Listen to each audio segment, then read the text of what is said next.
मैं 30 साल की उम्र में विधवा हो गई थी। पति की मौत के बाद मैं घर पर अकेली ही रहती थी।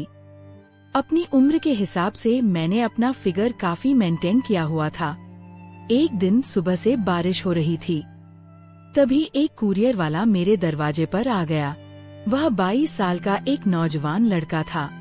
बारिश की वजह से वह काफी भीग गया था, इसीलिए मैंने उसे अंदर बुला लिया। हम दोनों आपस में बातें करने लगे। तभी मैंने नोटिस किया कि वह मेरे खूबसूरत जिस्म को ही घूर रहा है। जब मैं उसके लिए चाय बनाने जाने लगी, तभी उसने मुझे अपनी बाहों में भर लिया और फिर हम दोनों ने हेलो दोस्तों, आज की इस रोमांचक कहानी में आप सभी का स्वागत है। मेरा नाम महिमा है। पति की मौत के बाद मैं अकेले घर पर रहती थी। मैं 30 साल की उम्र में ही विधवा हो गई थी। 30 साल की विधवा होते हुए भी मैंने अपने बदन को काफी मेंटेन किया हुआ था।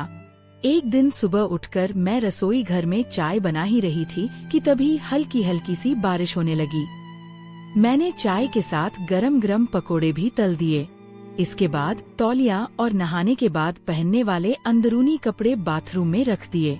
चाय बनाने के बाद मैंने खिड़की बंद कर दी और टीवी की आवाज तेज कर दी।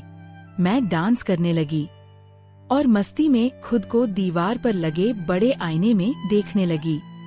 मैंने काले रंग की एक नाइटी पहनी हुई थी जिसमें मैं बहुत ही सुंदर लग रही थी। मैं मस्ती में डांस कर ही रही थी कि तभी दरवाजे की बेल बजी। मैंने टीवी की आवाज कम कर दी और एक दुपट्टा सिर पर रख लिया। मैंने दरवाजा खोला तो बाहर कुरियर वाला खड़ा था।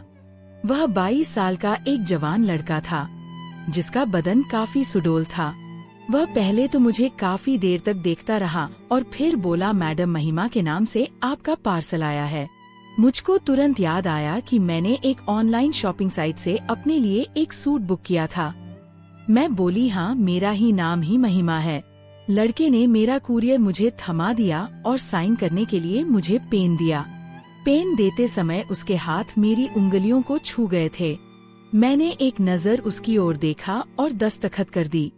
मैंने उसे 15 रुपए दिए तो लड़के ने 200 रुपए वापस कर दिए और बोला 200 और का डिस्काउंट चल रहा है। मैंने उस लड़के को बड़े ही ध्यान से देखा जिसने आज के बेईमानी के जमाने में भी ईमानदारी से सच कहा और आज 200 वापस कर दिए। थोड़ी देर बाद वह लड़का बोला, मैडम थोड़ा पानी मिलेगा। मैंने पूरा दरवाजा खोला और बोली, तुम तो काफी भीग गए हो, अंदर आ जाओ। वह अंदर आ गया। मैंने अपना सूट अलमारी में रखा और रसोई घर में पानी लेने चली गई। अब मैंने अपनी छाती से दुपट्टे को अलग कर दिया था। कुछ देर बाद मैंने लड़के को पानी दिया। पानी देते समय जैसे ही मैं थोड़ा झुकी, लड़के की नजर मेरे उभार जा टकराई और उसकी आंखें बड़ी बड़ी हो गई। पानी पीते पीते वह लड़का नजर बचाकर मेरे उभारों को देख रहा था कि अचानक उसने छींक दिया। मैं बोली, तुम्हें तो सर्दी लग गई है, अभी बारिश भी तेज है। अगर तुम चाहो तो थोड़ी देर यहाँ रुक सकते हो। तुम्हारे कपड़े भी काफी भीग गए हैं, चाहो तो बाथरूम में जाकर फ्रेश हो सकते हो। वह लड़का बाथरूम में चला गया। उसने दरवाजा बंद करके लाइट जलाई। वहाँ मेरा नहाने का तौलिया और अंदरूनी कपड़े पहले से ही रखे हुए थे। लड़के ने अपनी कमीज निकालकर उस तौलिया को पहले चूमा और फिर उसी से अपने बदन को पोंछा। उसने मेरे अंदरूनी कपड़ों को अपने हाथ में लिया ही था कि तभी बाथरूम के दरवाजे पर दस्तक हुई। उसने मेरे कपड़ों को वहीं पर रख दिया और थोड़ा सा दरवाजा खोलकर बाहर देखने लगा और बोला, क्या हो गया मैडम? मैंने उसको काले रंग का कुर्ता दिया और बोली, ये लो, इसे पहन लेना। लड़के ने वह कुर्ता पहन लिया और अपनी कमीज सूखने के लिए डाल दी। लड़की ने बाथरूम में बहुत समय लगाया। मुझे समझ नहीं आया रहा था कि इतनी देर से वह कर क्या रहा है। काफी देर बाद वह नहा के निकला और बेडरूम में जाकर टीवी देखने लगा। मैं रसोई घर से चाय और पकोड़े ले आई और उससे पूछने लगी, तुम्हारा नाम क्या है? वो लड़का बोला, मैडम मेरा नाम आर्यन है। मैं 1 साल से कुरियर डिलीवरी का काम कर रहा हूँ, पर पहली बार आप जितनी नेक औरत मिली है जिसने मेरे साथ इतना अच्छा व्यवहार किया है। फिर वह बोला, आप यहाँ अकेली रहती हैं या आपके साथ वो कोई और भी रहता है? मैंने कहा, मैं अकेली ही रहती हूँ। कुछ सालों पहले मेरे पति की मौत हो गई थी।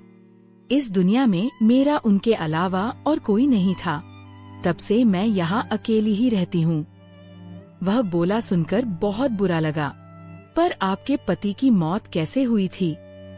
मैंने कहा, एक कार दुर्घटना में उन्होंने अपनी जान गंवा दी। और इतना कहते मैं रोने लग गई। आर्यन ने मेरा दुख बांटने की कोशिश की और अपने बारे में बताया कि उसने ग्रेजुएशन तक पढ़ाई की है और वह इस शहर में पिछले 1 साल से रह रहा है। वह यहाँ एक अच्छी नौकरी की तलाश में आया था, पर जब उसे कोई नौकरी नहीं मिली तो उसने एक कुरियर कंपनी में नौकरी शुरू कर दी। वह बहुत ही मासूमियत से मुझे अपनी जिंदगी के बारे में बता रहा था और मुझे भी अपना दुख बांटने का मौका मिला था। आज इतने दिनों बाद मुझे किसी से बात करके बहुत अच्छा लग रहा था। आर्यन एक बहुत ही सुलझा हुआ इंसान था। हम दोनों को बात करते करते कब 1 घंटा हो गया, हमें कुछ पता ही नहीं चला। मैं अपनी शादी का एल्बम उठा लाई और आर्यन को अपनी शादी की तस्वीरें दिखाने लगी। आर्यन बोला, सच कहूँ तो तब आप किसी खूबसूरत अप्सरा से कम नहीं थी। मैंने मुस्कुराते हुए कहा, और अब क्या, अब मैं अप्सरा नहीं लगती? बस इतना बोलकर मैं मुस्कुराते हुए खाली प्लेट और कप लेकर रसोई घर में चली गई। मैंने आर्यन से कहा, तुम यहीं बैठो, तब तक मैं नहा के आती हूँ। मैं नहाने की तैयारी कर रही थी और मैं ये भी नोटिस कर रही थी कि आर्यन सिर्फ और सिर्फ मेरी खूबसूरती ही निहार रहा है। मैं नहाने के लिए जा रही थी कि तभी वापस बेडरूम में आ गई। मुझे देखकर आर्यन हैरान रह गया। मैंने पूछा, तो बताओ कैसी लगी मेरी शादी की एल्बम? आर्यन बोला, बहुत खूबसूरत। वह मेरे गले के नीचे देख रहा था और बड़ी ही मद्दोश सी आवाज में बोला, वैसे आप अभी भी कुछ कम नहीं हैं। आप अगर चाहो तो किसी का भी मन मोह सकती हो। ये सुनकर मैं एक खास अदा में मुस्कुरा दी। मैं नहाने चली गई और कुछ देर बाद मैंने बाथरूम से आवाज दी, आर्यन, मैं अपना तौलिया लेना भूल गई हूँ, प्लीज तौलिया दे दो मुझे। आर्यन आया और मुझे मेरी तौलिया पकड़ा दी, पर उसने मेरे साथ कोई हरकत नहीं की। मैं चाहती तो थी कि वह थोड़ी सी छेड़खानी करे, पर उसने ऐसा कुछ भी नहीं किया। कुछ देर बाद मैं नहाकर बाहर आई। मैंने काले रंग का लहंगा और काले रंग की चोली पहनी हुई थी। छाती पर दुपट्टा था और सिर पर तौलिया बंधा हुआ था। आर्यन मुझको देखकर भी अनजान बना टीवी देख रहा था। मैं आईने के सामने खड़ी थी। मैंने अपने पूरे बाल खोल दिए। मेरे धुले मुलायम गीले खुले हुए बाल मेरी खूबसूरती को 4 चांद लगा रहे थे। आर्यन के मन में आया कि वह चुपके से उठकर मेरी कमर पकड़कर उसे पूरी तरह दबा दे। तभी मैंने आर्यन की तरफ देखा। इससे आर्यन घबरा गया और अपनी चोर नजरों को टीवी पर लगा दिया।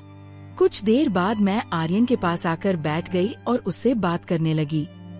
बीच बीच में आर्यन का हाथ मेरे हाथ को छू भी जाता था, पर मैंने बुरा नहीं माना। पर इससे आर्यन की हिम्मत बढ़ रही थी और अब वह जानबूझकर मेरे हाथ को छूने लगा। इसी तरह दोपहर के 1 बजे बज गए और बारिश धीमी हो गई थी। मैंने दोपहर का खाना बनाया और हम दोनों खाना खाने लगे। आर्यन ने पूछा, आप दोबारा शादी क्यों नहीं कर लेती? आप तो अभी जवान हैं और वैसे भी कोई पागल ही होगा जो आपसे शादी करने के लिए मना करेगा। मैं बोली, तुमने अभी तक शादी क्यों नहीं की? आर्यन बोला, माँ तो कई बार जिद करती है शादी के लिए, पर मैं ही टाल देता हूँ। मैं उनसे कह देता हूँ कि अभी तक मुझे कोई लड़की पसंद नहीं आई है, जब पसंद आएगी तो कर लूँगा। मैंने पूछा, तो कैसी लड़की पसंद है तुम्हें? वह बोला, वही जो आपकी तरह समझदार हो, घरेलू काम जानती हो, जो मुझे रोज गरम गरम चाय और बिल्कुल आप जैसे पकोड़े बनाकर खिला सके। मैं उसका भाव समझते हुए बोली, पर आर्यन, मैं तो तुमसे 8 साल बड़ी हूँ और विधवा भी हूँ। आर्यन बोला, तो क्या हुआ? आपके पति की मौत एक हादसे में हुई थी, पर इसका मतलब यह तो नहीं कि आप जिंदगी भर अकेली रहो। आपको भी खुश रहने का हक है और मैं आपको खुश रखूंगा। मैं अपनी चिंता जाहिर करते हुए पूछा, पर क्या तुम्हारे माता पिता मानेंगे? तुम एक जवान लड़के हो। अगर तुम एक विधवा से शादी करोगे तो हो सकता है कि तुम्हारे माता पिता तुमसे बात करना बंद कर दें। आर्यन मुझे समझाते हुए बोला, अरे शादी मुझे करनी है या मेरे मम्मी पापा को? तुमने वह कहावत नहीं सुनी कि जब मियाँ बीवी राजी तो क्या करेगा काजी? शाम के 4 बजे बज चुके थे। तभी आर्यन के फोन पर एक कॉल आया। उसकी मम्मी ने फोन किया था। वह बात करने के लिए रसोई घर में चला गया। मैं दीवार से कान लगाए आर्यन की सारी बातें सुन रही थी। आर्यन ने भांप लिया था कि मैं पास में ही हूँ। तभी आर्यन बोला, नहीं मम्मी, अब आपको कोई लड़की देखने की जरूरत नहीं है। मुझे यहाँ एक लड़की पसंद है और मैं उसी से शादी करूँगा। यह सुनकर मैं शर्मा गई और नजरें बचाकर आर्यन को देखने लगी। इसके बाद आर्यन ने फोन काट दिया और मैं पीछे से आकर उसे लिपट गई। आर्यन ने मुझे अपनी बाहों में भर लिया और तभी बारिश दोबारा शुरू हो गई। मैंने आर्यन को रोका। मैं बोली, अगर बुरा ना मानो तो आज यही रुक जाओ। आर्यन का भी मन कर रहा था मेरे साथ पूरी रात रुकने का। मैंने कहा, मैं रसोई घर में सो जाती हूँ, तुम यही बेडरूम में सो जाओ। वो बोला, अरे ऐसे कैसे? ये घर तुम्हारा है, तुम बेडरूम में सो जाओ। मैं किचन में सो जाऊंगा और वैसे भी मुझे ज्यादा आराम की आदत नहीं है। मैंने कहा, हाँ, अभी ये घर तुम्हारा नहीं है, पर शादी के बाद तो तुम्हारा भी हो जाएगा। ये सुनकर आर्यन ने मुझे गले से लगा लिया और मेरे गालों पर एक जोरदार किस जड़ दिया। उसने मेरे शरीर से दुपट्टा अलग कर दिया। मैं भी आर्यन से पूरी तरह लिपट गई। वह मुझको चूमने लगा और फिर हम एक दूसरे में समा गए।